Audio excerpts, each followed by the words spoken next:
Mateus capítulo 6, versículo 13, a palavra do Senhor nos diz assim: E não nos deixes cair em tentação, mas livra-nos do mal, porque teu é o reino, o poder e a glória para sempre.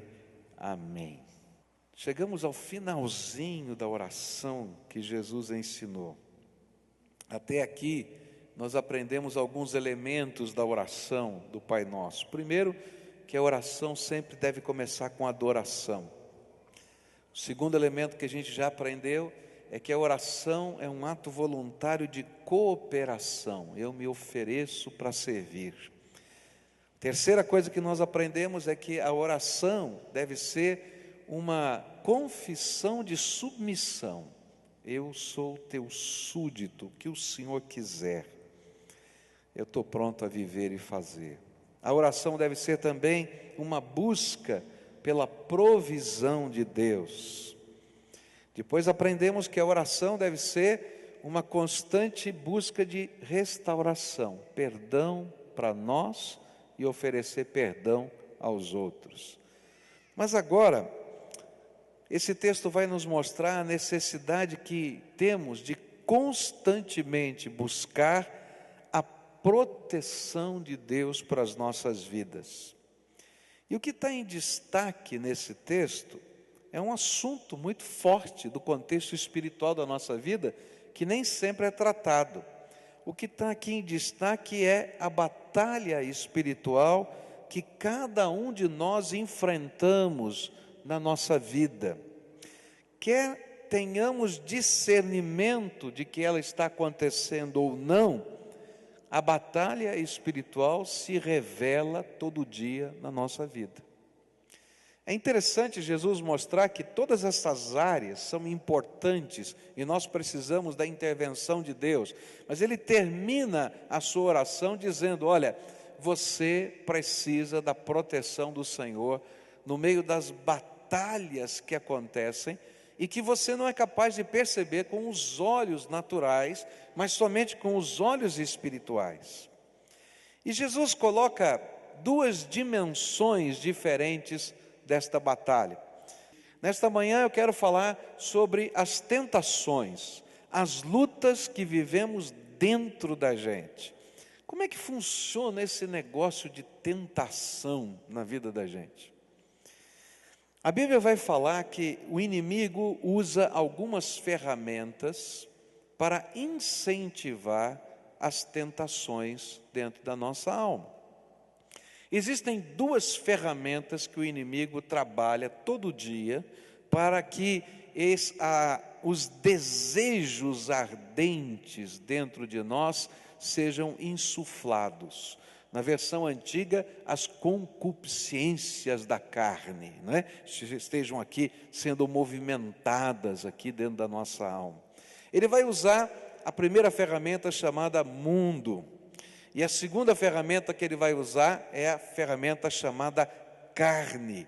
E a gente vai precisar entender como elas funcionam e por que Jesus está dizendo: olha, você precisa orar, não nos deixe cair em tentação.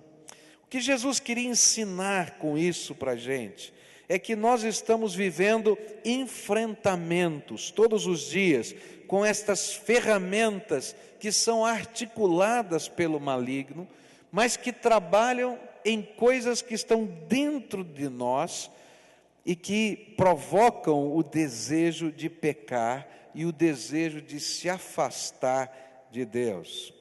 É interessante que ele vai usar uma das palavras para pecado que nós já estudamos, que é cair, que representa um escorregão, que representa a gente ter um erro de percurso no meio da caminhada, algo que não foi intencionalmente, deliberadamente programado, mas que começou a acontecer e de repente eu escorreguei, caí e não me percebi que estava caminhando naquela direção. Então, como é que funciona esse esquema? Então, vamos falar um pouquinho sobre a ferramenta chamada mundo. A Bíblia fala em Efésios capítulo 2, versículos de 1 a 3, como isso funciona. E Ele nos vivificou, estando nós mortos nos nossos delitos e pecados, nos quais outrora andaste, segundo o curso deste mundo, segundo o príncipe das potestades do ar, do espírito que agora opera nos filhos da desobediência, entre os quais todos nós também antes andávamos nos desejos da nossa carne, fazendo a vontade da carne e dos pensamentos, e éramos por natureza filhos da ira, como também os demais. Mundo, o que é isso? No conceito bíblico, o mundo são os valores, os conceitos, os princípios que são apregoados dentro de um contexto da sociedade em que a gente vive. Isso é mundo. A Bíblia fala que esses conceitos, esses valores, esses princípios que são apregoados dentro da sociedade, eles têm uma inteligência por detrás. E essa inteligência é maligna. E o propósito dessa inteligência maligna, que vai colocando as suas filosofias no meio da sociedade, é afastar as pessoas dos valores e dos princípios de Deus. Ele vai usar ferramentas diferentes em épocas diferentes, mas ele vai usar sempre os valores da cultura em que nós estamos inseridos para nos afastar de Deus. Ainda que Deus deixe elementos dentro da cultura para que nós possamos também nos aproximar de Deus. Um exemplo para a gente mais fácil de entender, porque quando a gente olha para a cultura dos outros, é mais fácil a gente perceber isso do que quando a gente olha dentro da nossa própria cultura, porque a gente está imerso nela. Por exemplo, quando um grupo de missionários foi pregar o Evangelho lá na Oceania, e eles começaram a falar a respeito de Jesus, a respeito do amor de Deus, do sacrifício de Jesus na cruz, acontecia justamente o contrário do que eles esperavam. Quando eles contavam a história de Jesus, o personagem central não era mais Jesus, mas passava a ser Judas. Porque naquela cultura era valorizado aquele que sabia enganar melhor o outro.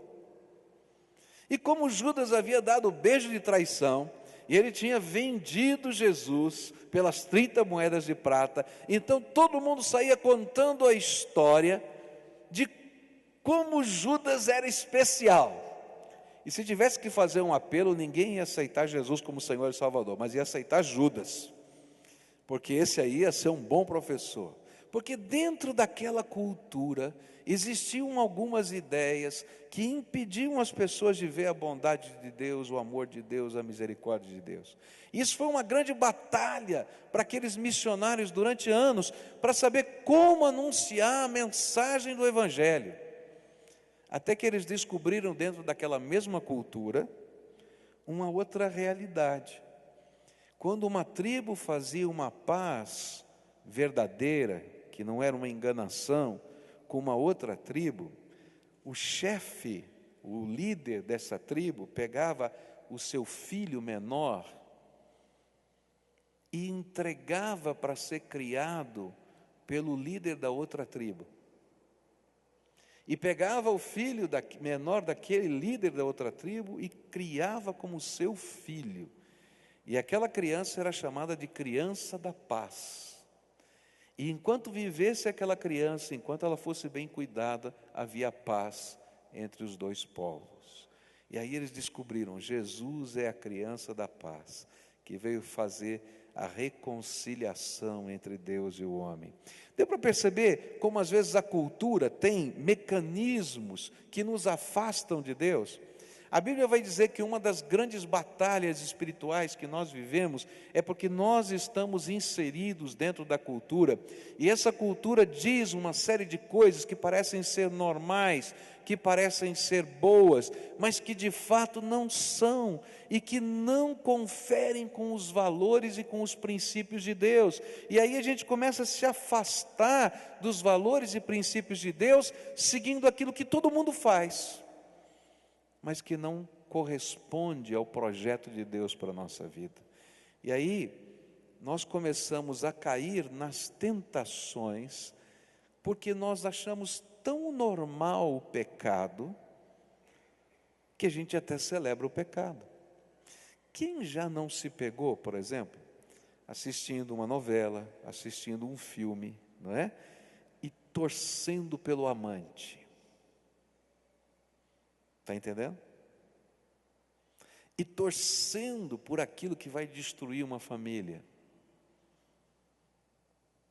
Porque, de uma certa maneira, a gente vai sendo inculcado, pressionado por valores que são desvalores,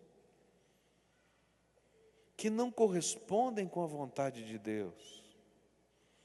Algum tempo atrás, eu ouvi uma reportagem, eu acho que você também ouviu, falando dos pais modernos, onde os pais modernos diziam assim: não, eu ofereço o meu quarto para que meu filho ou a minha filha façam relações sexuais ou tenham relações sexuais como adolescentes no meu quarto, porque eu prefiro que eles façam no meu quarto, que eu estou vigiando, tá? Que eu estou protegendo, do que façam por aí. E aí parece que a solução para o problema é oferecer o quarto, e não a gente ensinar valores morais de esperar para viver uma sexualidade plena dentro do casamento. Ou, por exemplo, como um ditado popular, e às vezes a gente viu alguns anos, muitos anos atrás, né? Tinha um programa de reality que você escolhia o final, né? Se você perdoava o bandido ou não perdoava o bandido. Muitos anos atrás isso aconteceu, e a gente percebia que muitas vezes as pessoas votavam no bandido, não é? Por quê? Porque diziam: olha, a oportunidade faz o ladrão, quem é o culpado aí é quem não protegeu bem as coisas. E aí a gente constrói uma sociedade de violência, uma sociedade de opressão, uma sociedade de injustiça, mas não somente a sociedade, nós começamos a viver desvalores diante de Deus. Por isso Jesus ensinou que a gente deveria orar: olha, não nos deixes cair na tentação. Quando a gente ora essa oração, a gente está dizendo assim: Deus, abre os meus olhos para eu poder discernir o que é a tua vontade. Abre os meus olhos para eu poder escolher o que é a tua vontade. E eu quero dizer para você que, nesse contexto, nós sempre seremos, o cristão verdadeiro sempre será uma cultura que vai na contramão da cultura de qualquer sociedade. Porque se nós não formos uma cultura que vai na contramão da cultura de qualquer sociedade, nós estaremos tão envolvidos com a cultura que não estaremos mais vivendo a vontade de Deus. Isso é sério, é tremendamente sério. Hoje a gente vive um tempo em que uma filosofia chamada desconstrucionismo está imperando no nosso país e no mundo. Desconstrucionismo é uma ferramenta muito interessante do inimigo. Ela diz assim: olha, nós não precisamos tirar os valores, nós só precisamos alterar o conceito deles. Então, por exemplo, família. Então você tem um conceito já formado na sua mente de família. O que é família para você? O que você imagina ser família? Bom, a Bíblia ensina que família é papai, mamãe e filhos. Aí de repente a sociedade diz: não, família não necessariamente precisa ser isso, ela até pode ser isso. Mas ela pode ser, por exemplo, alguém que viva numa casa, outro que viva numa outra casa, porque eles não querem ter problemas financeiros, compromissos maiores, mas mantenham uma relação de afeto profundo. Então de vez em quando dormem juntos nessa casa, de vez em quando dormem juntos naquela outra casa, podem ter filhos ou podem não ter filhos. Isso é um novo tipo de família. E às vezes a gente vai vivendo a vida e não vai percebendo que esses desvalores vão quebrando.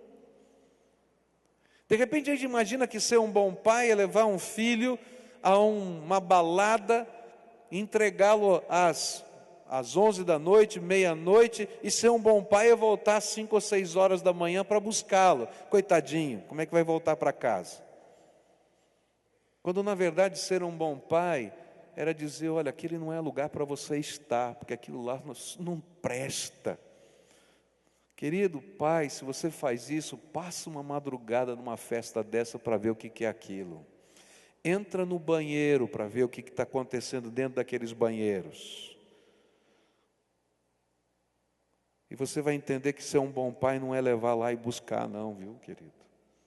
É você ir na contramão da cultura e dizer, espera aí, existem valores que são maiores. E uma coisa que a gente não percebe é que quando a gente está atrelado à cultura dessa maneira, a gente vai perdendo a perspectiva de certo, de errado, de bom, de mal. A gente vai entrando pelo caminho largo. Por isso Jesus disse no Sermão da Montanha que a gente tinha que escolher, ou a gente caminha no caminho estreito, apertado, que é esse de seguir o projeto de Deus para a nossa vida, ou a gente caminha junto com a multidão, que é o caminho largo. Agora a Bíblia diz que o caminho largo tem um fim, a perdição eterna, e o caminho estreito tem outro fim, a salvação eterna. Por isso a Bíblia nos chama para a gente discernir estas coisas, e Jesus insiste, você precisa orar para que você seja livre das tentações, não no sentido que elas serão afastadas de você, mas que você tenha discernimento para com elas. A segunda ferramenta que o inimigo usa dentro da gente, ele usa a cultura que vai sendo inculcada dentro da gente, mas ele usa uma segunda ferramenta que é a carne. A palavra carne, aqui na Bíblia, ela tem um sentido diferente. Não quer dizer esse pedaço aqui do nosso corpo, mas ela fala dos nossos desejos ardentes, das coisas que estão dentro da gente e que se manifestam como desejos de realizar coisas. Existem 3 manifestações do desejo da carne que se envolvem na nossa vida: o desejo de posse, o desejo de poder e o desejo de prazer. Essas são as 3 ferramentas onde toda a tentação vai acontecer na nossa vida.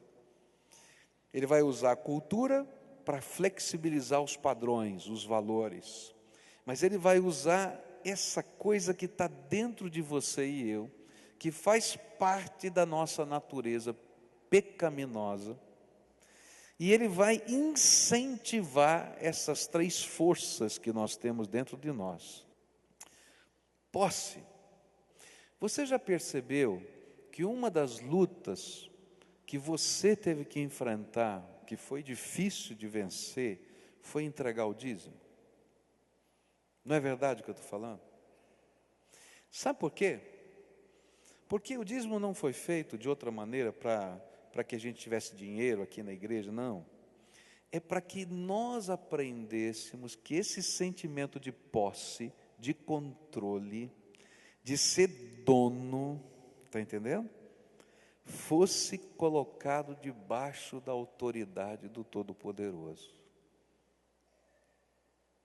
E quando eu não consigo abrir mão da minha posse, do meu controle, eu sou o dono, sou eu que mando, eu não consigo entregar o dízimo. Por isso alguns tiveram uma grande batalha, não somente com o dízimo, mas com a conversão. Porque o que é a conversão? A conversão é quando eu aprendo com Jesus a negar-me a mim mesmo, tomar a minha cruz e seguir só Jesus, mais ninguém. E aí a primeira parte é a mais complicada, quando eu digo não para mim mesmo, porque eu tenho que abrir mão da minha capacidade ou do meu desejo de ser dono de mim mesmo. Agora as tentações vêm usando essa força interior, e aí começam as confusões, não é, dentro da nossa vida. Você já percebeu que quem cai no conto do vigário, já ouviu alguém cair no conto do vigário? Né? Bilhete sorteado de loteria, né? Olha como é que funciona o conto do vigário. O cara diz assim: olha, eu preciso que tenha esse bilhete aqui premiado, não é assim? Sempre assim, mais ou menos a história. Tem aqui esse bilhete premiado, tem um problema para receber. Olha, ele vale 100, se você me der 10, eu te dou o bilhete. E você vai ganhar 90. E aí você pensa, como um cara muito bonzinho que você é, diz assim: eu vou comprar o bilhete sorteado por 10 e vou ganhar 90. Você dá os 10 e o bilhete não é premiado. E você perdeu os 10. E você sabe por que a maioria das pessoas não gosta de dar parte na polícia de conto do vigário? Porque ele estava querendo ser vigarista primeiro. O sentimento de posse estava falando mais alto. E assim funcionam os negócios escusos, assim funcionam os jeitinhos que a gente quer dar, porque a gente não quer seguir o que é correto, porque dentro de nós existe um desejo de manipular, de construir a nossa vida, e a gente só vai fazer bobagem, porque Deus não abençoa. Por isso a oração está dizendo para a gente: olha, não me deixe cair em tentação, me dá discernimento para perceber o desejo de posse dentro de mim. Outra ferramenta é o desejo de poder, onde eu não quero apenas ter posses, coisas, mas eu quero controlar pessoas.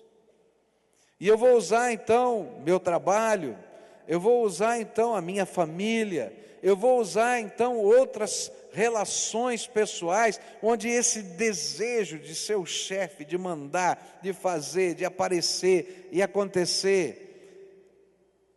E aí o inimigo entra e faz confusão na casa, confusão na família, confusão no trabalho, porque eu não aprendo a ser humilde.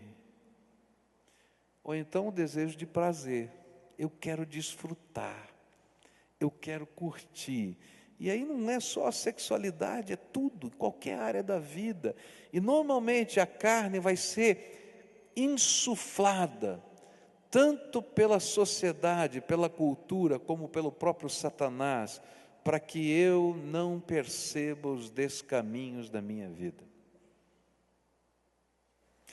Quando Jesus nos ensinou a orar assim, Ele estava dizendo: Senhor, abre os meus olhos para perceber as minhas fraquezas e para perceber como a minha mente está sendo trabalhada por valores que não são os teus valores, e me dá graça para vencer o maligno que opera de fora para dentro, mas mexendo nas coisas que estão dentro da minha alma.